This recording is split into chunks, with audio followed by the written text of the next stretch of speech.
Next, we have our salutatory address by our salutatorian, Ben Meath.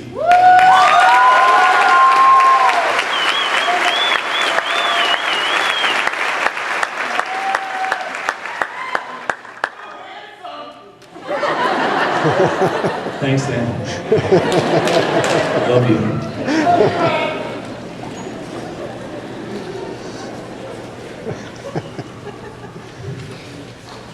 Good evening, teachers, administrators, friends, family, and fellow graduates. When I was a child, I spoke as a child. I understood as a child. I thought as a child. But when I became a man, I put away childish things. This is a quote from the Apostle Paul, taken from the book of 1 Corinthians, whereas he was addressing Christians on the matter of spiritual growth.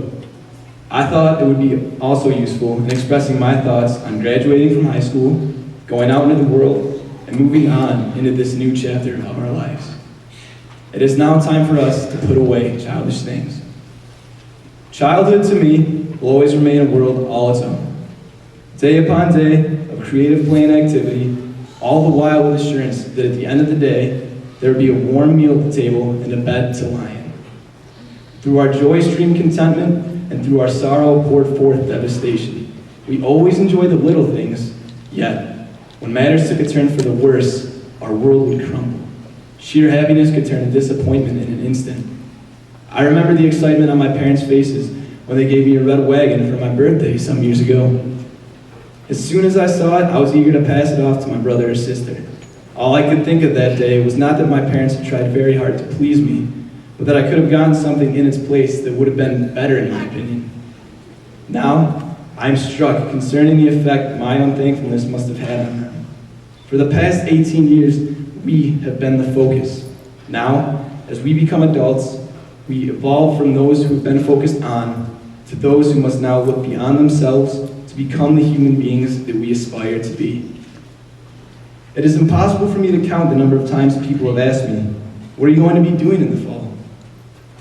I would always answer with, "Oh, I'll be heading to U of R to take the pre-med route, and I'll probably major in biology." And I would even throw in the expected, "I'm really looking forward to it, and it's going to be awesome." However, as the year progressed, I have yearned for more. Perhaps the more appropriate question for all of us is not necessarily what degree or job we are seeking, but what sort of person do we truly want to be? This is something that we have not yet taken a written test on, and may be the most poignant of considerations. Are we just going to go through the motions of what is perceived success in our culture? The college thing, getting the job, buying the house, driving the flashiest car, and accumulating money? Or do we want to grow into people that reach out and impact others in meaningful ways? Am I going to college with tunnel vision, or am I going to branch out and partake in human interaction that is not just beneficial to myself, but to others? In retrospect, as I examine the social pitfalls of our current society, I can't help but think what we need are real friends, not Facebook friends.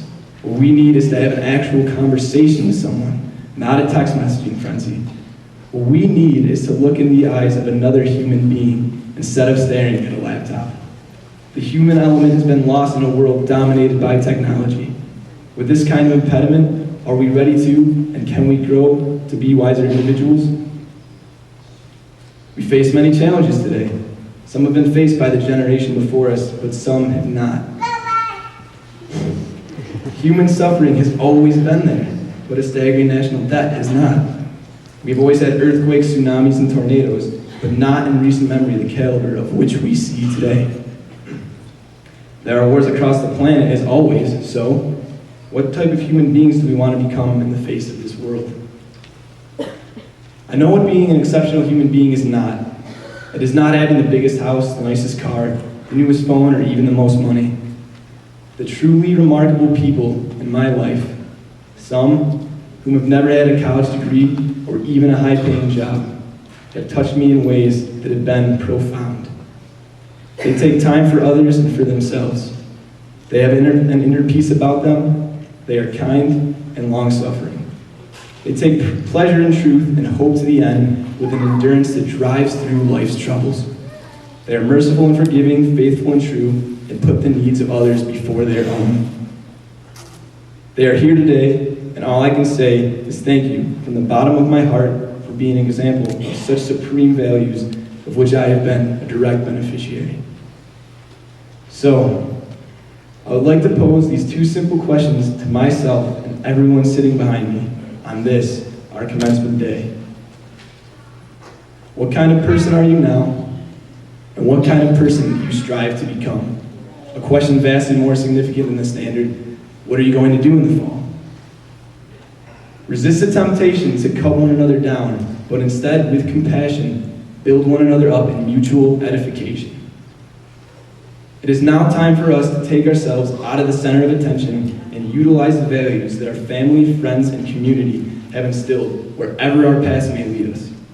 We have been truly blessed throughout our entire lives, and now the time has come to return the favor.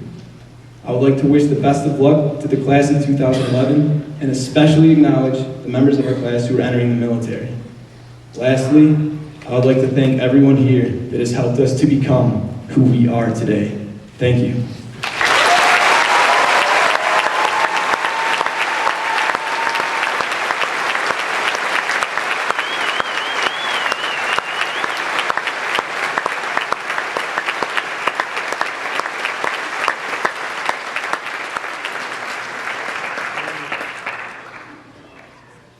Next, we have a choral